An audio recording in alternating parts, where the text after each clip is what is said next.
عندك معلومة إن في قرية كاملة اختفت من على وش الأرض؟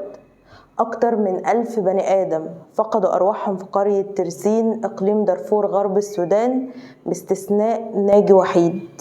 إيه اللي بيحصل في العالم من السودان؟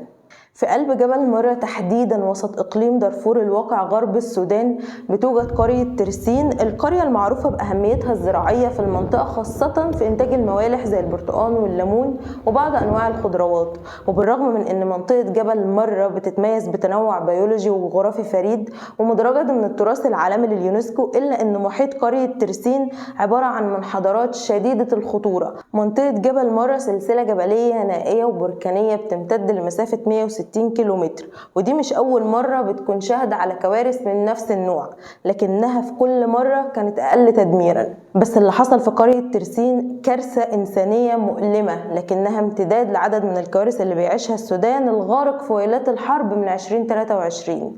1000 روح فقدوا حياتهم نتيجة انزلاق أرضي بسبب هطول أمطار غزيرة كان كفيل يمحي القرية من على وش الأرض. الانزلاق حصل على مرحلتين، وكأن الأرض قطعت بسكين والحجارة والطين غطت المنازل بالكامل وأهلها نايمين.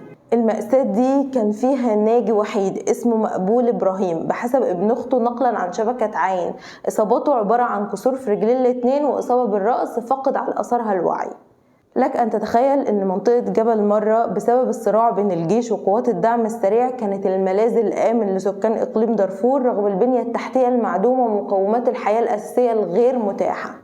حتى بعد ما ماتوا في صعوبة في انتشال الجثامين لأن الطرق المؤدية للقرية وعرة وصعبة، وبالتالي بتعيق دخول سيارات الإنقاذ وبتبطئ من وصول أي مساعدات. ولحد لحظة تسجيل الفيديو ده لم يتمكن الأهالي في المناطق المجاورة والمسؤولين إلا من انتشال 100 جثمان فقط. طبيعة منطقة زي جبل مرة في السودان بارتفاعه اللي بيوصل لأكتر من 3000 متر وبيضم بحيرتين دريبة وكالديرا الموجودين من 3500 سنة، وبيحتوي على 932 نوع نباتات مزهرة وحوالي 300 نوع من الطيور منها أنواع نادرة. مناخ معتدل وأمطار غزيرة، كنز وثروة، لكن النتيجة بنية تحتية صفر والضريبة أرواح بالقرية. كأن كتب على أهل السودان إنهم يخرجوا من مأساة لمأساة ويهربوا من الموت للموت ويعيشوا حرب وكارثة إنسانية لا فرق في صعوبتها عن الإبادة في غزة، إلا إنهم منسيين معزولين عن العالم، لا تغطية إعلامية ولا نت ولا موبايلات بتصور ومناشدات مستمرة على مدار الساعة.